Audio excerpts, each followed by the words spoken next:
Do you know someone on your holiday gift list that's looking to cut costs? Consider a Henson razor. Henson razors use quality standard blades that only cost 10 cents each. That means you'll only be spending pennies a month on blades. Compare that to multi-blade cartridges that cost 20 to 30 times more. Over a couple years, that special someone on your list will save hundreds and get a safe and smooth shaving experience along the way. To learn more and to get 100 blades for free, go to hensonshaving.com/holiday. Hello, it is Ryan, and we could all use an extra bright spot in our day, couldn't we? Just to make up for things like sitting in traffic, doing the dishes, counting your steps, you know, all the mundane stuff. That is why I'm such a big fan of Chumba Casino. Chumba Casino has all your favorite social casino-style games that you can play for free anytime, anywhere with daily bonuses. That should brighten your day a little.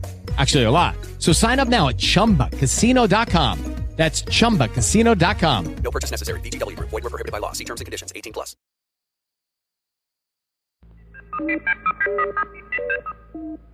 Monitor now invites you to Meet the Press, America's press conference of the year, winner of every major award in its field.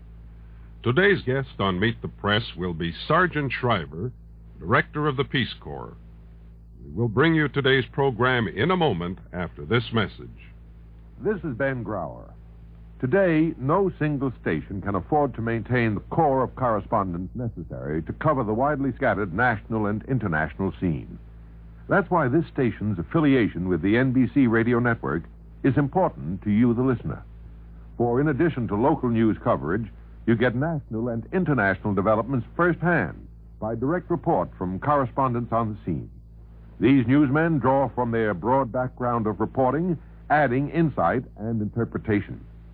Another asset is NBC's exclusive hotline service, which can interrupt a program any time with news of special importance or with additional details on a major story.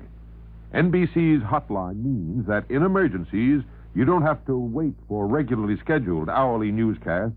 You are kept informed as the news breaks. This station, backed by the ever-alert service and staff of NBC Radio News, actually keeps you tuned to the world. Don't just dream about a dream house. Do something. Start collecting the down payment by buying Series Z United States savings bonds every month. In just 7 years and 9 months, you'll get back $4 for every $3 you invest. And saving is automatic when you buy bonds through the payroll savings plan where you work. Makes it easy to put away for a new home or retirement or a college education fund. So start saving for your future now with United States savings bonds. And now meet the press. Today's guest, Sergeant Shriver, Director of the Peace Corps. Our panel consists of Peter Braestrup, the New York Times, Peter Lisagor, Chicago Daily News, May Craig of the Portland, Maine Press Herald, and Ray Scherer, NBC News. Lawrence E. Spivak will moderate. Now here is our moderator. This is Lawrence Spivak, inviting you to meet the press. Our guest today is the Director of the Peace Corps, Mr. Sergeant Shriver. Now here's the first question from Peter Lisagor of the Chicago Daily News. Mr. Shriver, the Peace Corps caught on because it seemed to tap an unfulfilled sense of idealism or of national purpose among many young Americans. Have you found this sense sustained in the 9 months you've been in business? Oh, yes, I have. We're receiving applications from men of that caliber and women at the rate of about 1,000 a month. So I think it has been sustained. As you're all too aware, Mr. Shriver, there are a great many critics of the Peace Corps, among them former President Eisenhower, who's called it a juvenile experiment, and other people who say the program is naive, arrogant, and other things. How do you answer these people? Well, I think the best comment on the Peace Corps is the reaction of the foreign persons who have come in contact with it actually operating in the field. In every country where the Peace Corps is now in operation, we've been requested to send back more Peace Corps volunteers. One of these criticisms has been that there's no real need for the Peace Corps as a separate agency, that many church groups, missionary groups, CARE, and even the Point 4 program have had people doing the same kind of work that the Peace Corps people do. Now, why do you need a separate organization overlaying these others to do the work that they do? Well, in their words, there's so much work to be done that they need the help that we can give them without taking over their job at all. They want us in the field. We're working with CARE, for example. You mentioned CARE. We're working with many private agencies. We're helping them to do a better job. Mr. Shriver, you've been in business since March 1, 1961. You have about 532 volunteers overseas. What have your problems been since you got the Peace Corps underway, and what have you tried to do to solve them? Well, there have been a number of difficulties. One was making sure that we could select people intelligently, that we would get the best kind of people. Another was to train them properly. Another was to support their work overseas adequately. All of these things have required a great deal of skill, and I'm glad that a large number of dedicated Americans have come to Washington to try and help us solve those problems. At one point, Mr. Shriver, you asked industry and labor to grant employees leaves of absence and a certain amount of job security so they could join the Peace Corps and come back and get their jobs 2 years hence. Have you had enough cooperation from these groups? My information is that they haven't been too quick to grant their employees leaves of absence to serve their country in the Peace Corps. I don't know of a single case so far, Mr. Braestrup, where an employer has refused to grant a leave of absence. We haven't had an occasion to ask for many, but in several that we have asked, those leaves have been given. Mrs. Craig. Mr. Shriver, as you know, some senators are worried for fear the communists will infiltrate the Corps, and you promised to screen them carefully. How are you doing that? Well, in the first 6 or 8 months, Mrs. Craig, we required a full FBI field check on every volunteer before they went overseas, and we did do that. After Congress passed the legislation, we had to change that because Congress changed it. We now have the Civil Service Commission make the full field check, and if any security information comes out as a result of the Civil Service investigation, then that particular person's file is turned over to the FBI. Nobody goes overseas without such a full field check. Did you find that there was an attempt of that sort to infiltrate by communists? Not of any substantial nature. I can't think of any one case yet that has been thrown out on that ground. Do you require a loyalty oath? We require an oath of allegiance to the United States, the wording of which is specified in the basic Peace Corps law passed by Congress. Yes. Now, the President has said that the Peace Corps are not an instrument of diplomacy and not there for ideological conflict. But can they not speak up for the United States and our system, or is that dangerous? Of course they can speak up. But by speaking up, I don't mean to imply that I think it would be advisable for them to get up on a soapbox in a public park and give a speech. I think their work, for example, will speak for itself. The example, the kind of people they are, the kind of dedication they've got, that will speak a great deal. And they themselves, of course, in their social contacts, should speak and speak their minds, and, of course, they will speak for the United States. I believe the Senate wanted them trained in communist tactics and strategies and doctrine. Do you do that satisfactorily, do you think? We do it. I'm not sure that we do anything with complete satisfaction, but we do it, and we were doing it, I might point out, Mrs. Craig, before the Senate spoke its mind on the subject. I agree with that policy. Mr. Scherer. Referring again to President Eisenhower's comment on the Peace Corps that it was a juvenile experiment, if a man of such eminence and compassion for those abroad should make such a judgment, doesn't it mean that there's really widespread skepticism about the Peace Corps? I think there was widespread skepticism about the Peace Corps at its beginning. I think, however, that skepticism is beginning to diminish as the people of our country see the Peace Corps in actual operation. First place, the average age of Peace Corps volunteers is 24 years of age. Those are not just juveniles, I think. Second place is they're doing real work overseas, and they do only work that they're requested to do. So I think that the impression is perhaps disappearing a little bit. How do you account for the fact that the conservative right has been so charitable to the Peace Corps? So charitable? They've taken, a rather friendly attitude. Well, I think that the Peace Corps, in many respects, is conservative. We appeal to the spirit of personal initiative, to the spirit of volunteering to do something for your country. It's patriotic. These are some of the qualities that right-wing people look for in the American personality and character. Having been out in the field and talked to some of the Peace Corps men, seen them in action, you come away with a feeling that the job they have to do is so immense that there is what I think you call a potential for frustration. How do you keep them geared to the fact that they're really not going to change the world overnight? Well, this starts when they first volunteer. It goes on during the training program. We try to make it clear that they can't change the world overnight. Then overseas, we have effective leaders who continually repeat to them this kind of admonition and advice.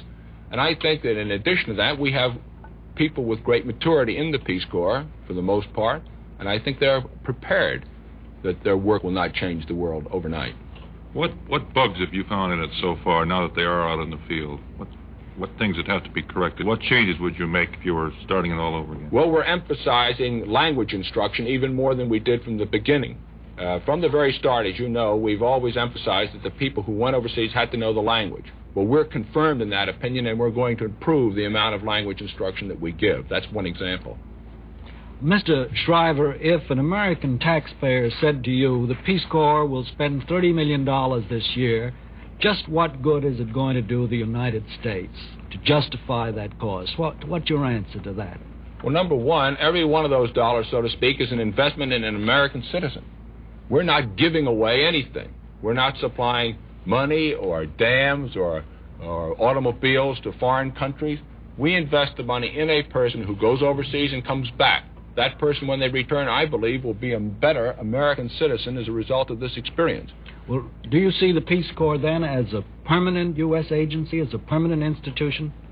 Not necessarily, and I certainly wouldn't go that far at this time. I think that it's possible that the Congress would approve the continuation of the Peace Corps on the basis of success we have actually obtained in the field. Mr. Lissagore. Mr. Shriver, in that connection, I would like to ask you whether the Peace Corps might prove to be a nucleus for Foreign Service officers in the future. They will have language training. They will know something about the country. When they come back, will they get any priority if they want to enter the Foreign Service? We haven't asked for any priority on their behalf, but I agree with the statement you made that they would supply a pool of persons who would be well qualified to go into the Foreign Service and to other activities of the government. I assume, Mr. Shriver, that the communist propagandists in most of the countries in which the Peace Corpsmen serve are doing their best to discredit the Peace Corps. When we were in South America recently with the President, there was indications that that is happening. What do you do to counter that? I think the job that our people do is the best counter-attack against that kind of propaganda. As long as the communists can only talk against the Peace Corps but can't do anything against it, I think we'll be getting along all right. I'd like to ask you another question. President Kennedy, in setting up the Peace Corps, said that the people would live under the same conditions as the natives of the country they're serving. They would eat the same things, have pretty much the same lodgings, and so on. Now, we've had reports that some of the Peace Corpsmen live far better than the natives. In fact, some of them live pretty well. Now, what has happened? Have you changed your view about how the Peace Corps should live in the villages? No, we haven't changed our view, but it wasn't quite the way you described it, I think, Mr. Lissagore. We always said that the Peace Corps people would live as closely as they could to their counterparts, which means that an American teacher going overseas would live like a Nigerian teacher. Now, in some countries, teachers live pretty well. They're perhaps more highly regarded even than they are in our own country. So we try to live as closely as we can to the kind of people with whom we're working, and we are doing that. Mr. Braystrup. Mr. Shriver, how many volunteers do you want to have in training or overseas by next July, and how many more applications from across the country are you going to need to produce that many volunteers in training or overseas? Well, we expect to have somewhere between 2,000 and 2,500 persons actually in training or overseas by next July. We're now receiving applications at the rate of 1,000 a month.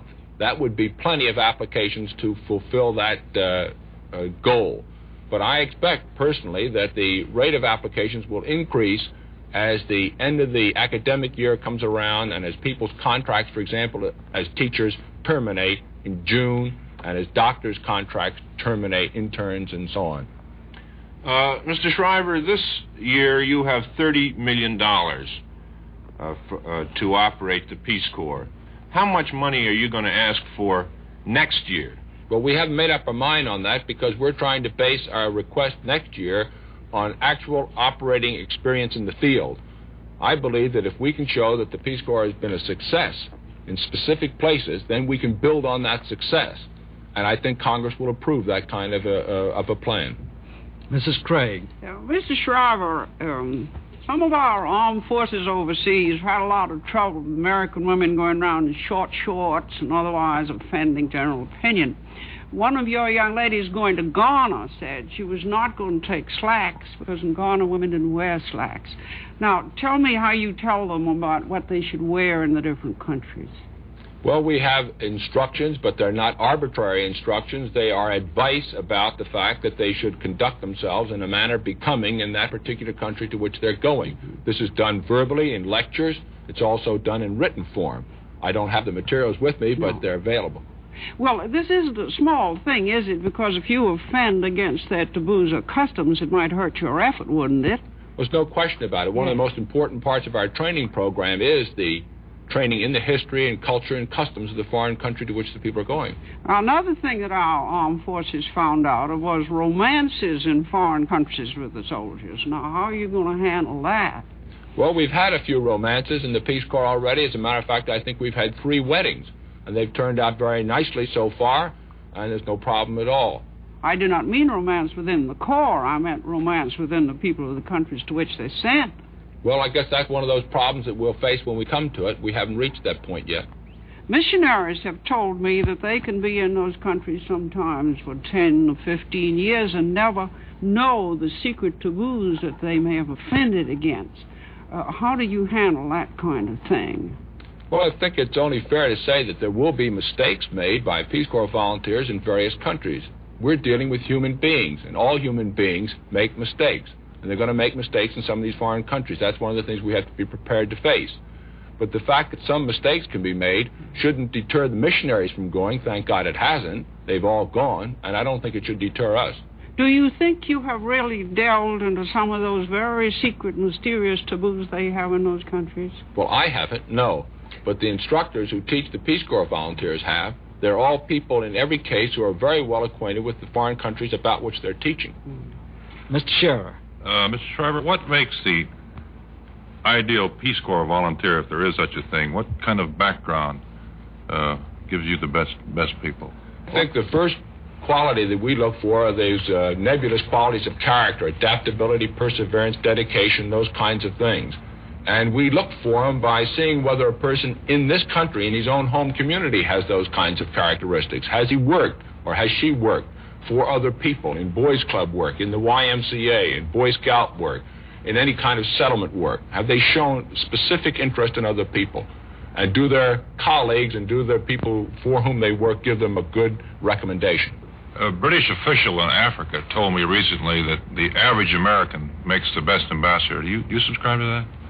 Well, maybe I'll be able to answer that question better a couple of years from now when we've had more average Americans overseas, but I think it's a very good chance that it's true. What about the misconception that you run into about the Peace Corps? The people say that you send college men overseas to dig ditches, and on the other hand, people say that you send them overseas without any training. What are you doing about these misconceptions? Well, this program is one way of trying to eliminate some of those misconceptions. We also are beginning to get out more specific information about Peace Corps programs and what kind of work they actually do.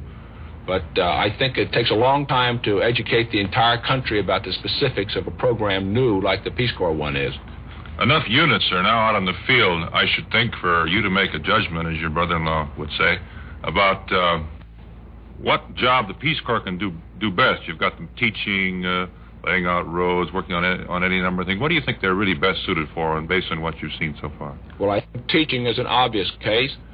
Agriculture is another one. Anything to do with public health or sanitation, home economics, those are all good areas. And then in the general area of the skilled crafts, like auto mechanics, carpenters, masons, plumbers, and so on, people like that are needed greatly overseas, and we actually have not sent many people of that caliber over to jobs abroad. Well, now, you mentioned agriculture. In view of the great reservoir of agricultural skills in the United States, the number of men who and women who've graduated from ag colleges and the 4-H'ers and future farmers, why have you had so much trouble inducing this type of person to volunteer for the Peace Corps? Well, we haven't had a great deal of trouble.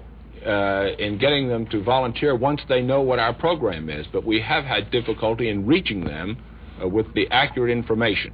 Now that the 4-H Club Foundation, for example, is working with us, we have a cooperative arrangement with them, I'm confident that we will begin to get more volunteers of that kind into the Peace Corps. Our first program along that line is in Brazil in South America, and 50 people are starting training next week here in Washington at the 4-H Club Foundation headquarters. Do you still need them most, agricultural skills? Yes. Mr. Shriver, I wish you'd make clear one thing. It's a question I've been asked many times. Why the Peace Corps at all? You've got thousands of missionaries who are spending, I think maybe close to $200 million, who are doing work of this nature all over the world. What is the Peace Corps doing that the missionaries aren't doing? Well, I wouldn't say we were doing anything that they're not doing, but we are helping them and helping others like them to do the job better. I think any missionary you would talk to would tell you that there's plenty of work that they are not yet able to do. We're moving into that field to help out, to supplement the kind of work they've been doing. Mr. Lissagore. Mr. Shriver, one fear at the outset, you've touched on this point, but I'd like to hear you elaborate on it. One fear at the outset was that the Peace Corps would attract rich young men and women who could afford to spend 2 years at it and polish up their languages and get a few kicks abroad. How's your experience been along that line? Well, so far I think it's been pretty good. About 15% of the total people in the Peace Corps overseas today are not college graduates. So they're not just rich kids who have been to college and are now taking a post-college educational experience.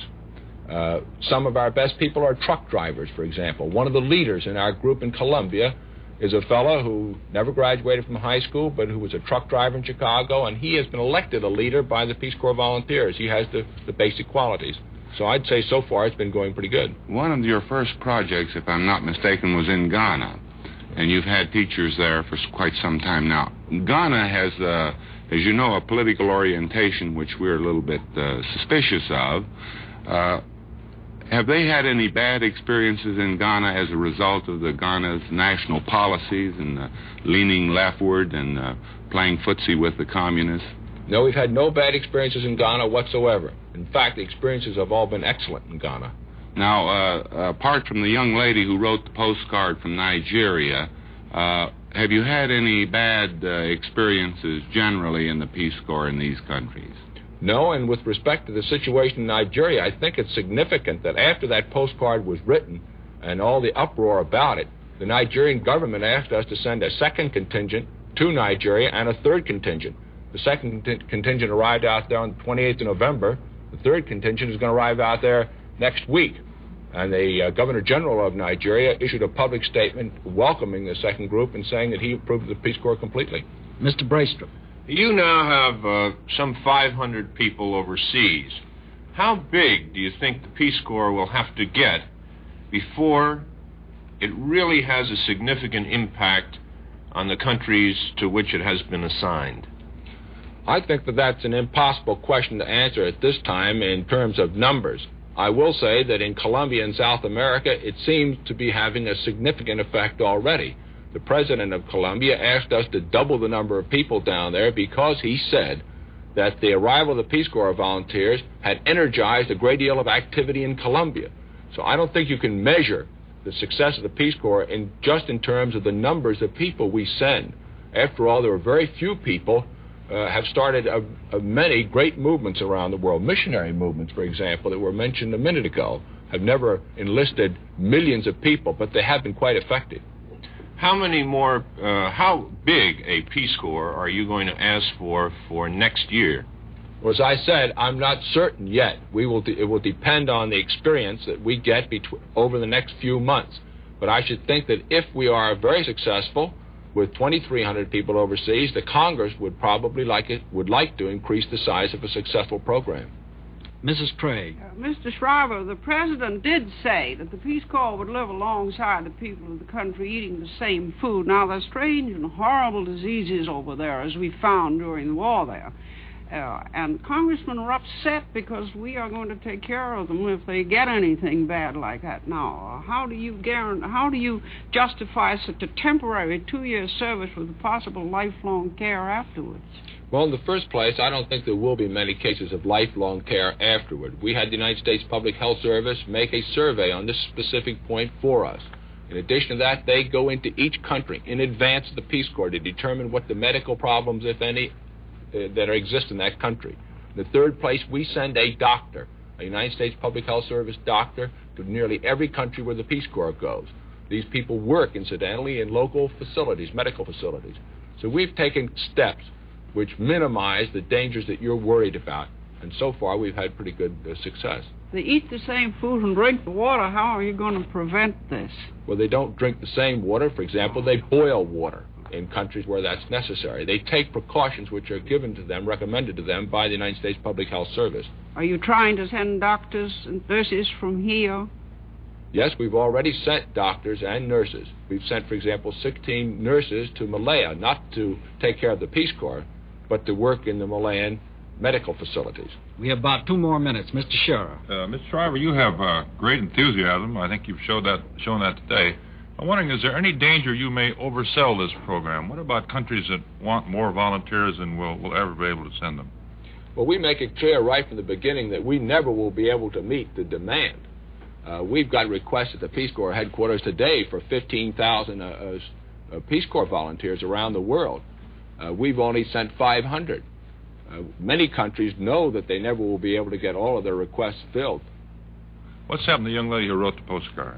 She's working at the Peace Corps headquarters and doing a very good job. Do you feel that somebody in Nigeria was out to get the Peace Corps when that incident boiled over? No, I think the postal card was misinterpreted, but I don't say that anybody was out to get the Peace Corps.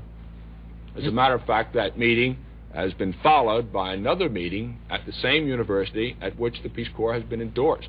Mr. Lissagore. Mr. Shriver, now that Adlai Stevenson has bowed out of the Illinois Senate race for the Democrats, there's been talk around Illinois that you might be a likely candidate. Have you been approached on this? No, I have not. How would you feel about it? I feel that it was too soon after taking on the Peace Corps job to go into something else. In other words, you would not now be interested in running for the Senate from Illinois? No, I wouldn't.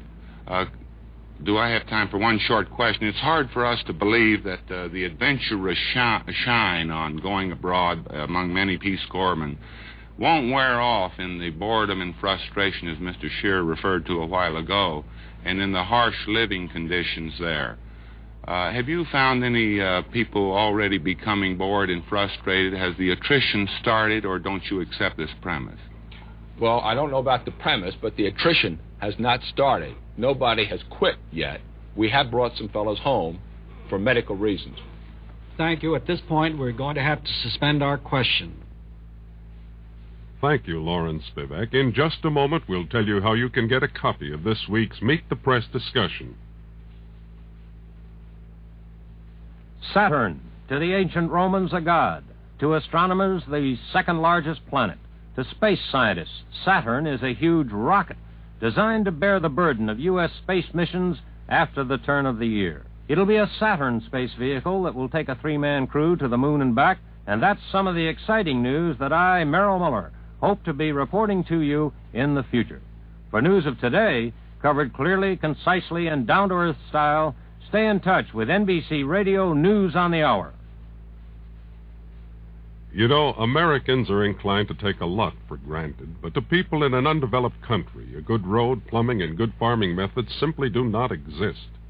These young nations need help which you can provide as a member of the Peace Corps. The Peace Corps needs people who know how to design and construct farm buildings, farm management experts to plan the best use for the soil, farm mechanics to explain the care and maintenance of tractors, people experienced in vocational agriculture to teach in schools, engineers to develop irrigation systems. The list goes on, and your skills can help. That's why the Peace Corps wants you to volunteer. And don't count yourself out because you don't have a college degree. With the Peace Corps, your 4-H Club and Future Farmers of America experience is just as important. For more information, write to the Peace Corps, Washington 25, D.C., Volunteer your services to the Peace Corps. Remember, your skills can help. That address again, the Peace Corps, Washington 25, D.C. Now, more details on Meet the Press. Today's guest was Sergeant Shriver, Director of the Peace Corps, and the panel consisted of Peter Braystrup, New York Times, Peter Lissagor, Chicago Daily News, May Craig, Portland Press Herald, and Ray Scherer, NBC News. For a printed copy of today's Meet the Press interview, send 10 cents in coin and a stamped self-addressed envelope to Merkle Press, M-E-R-K-L-E, Merkle Press, 809 Channing Street, Northeast Washington, D.C. Meet the Press will be heard again next week at the same time, when the guest will be Alan Dulles, the former director of the CIA.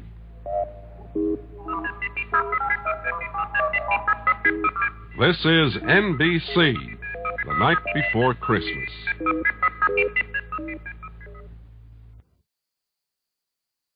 Hey guys, it is Ryan. I'm not sure if you know this about me, but I'm a bit of a fun fanatic when I can. I like to work, but I like fun too. It's a thing. And now the truth is out there. I can tell you about my favorite place to have fun. Chumba Casino. They have hundreds of social casino style games to choose from with new games released each week. You can play for free anytime, anywhere. And each day brings a new chance to collect daily bonuses. So join me in the fun. Sign up now at ChumbaCasino.com. No purchase necessary. VGW Group. Void where prohibited by law. See terms and conditions. 18+.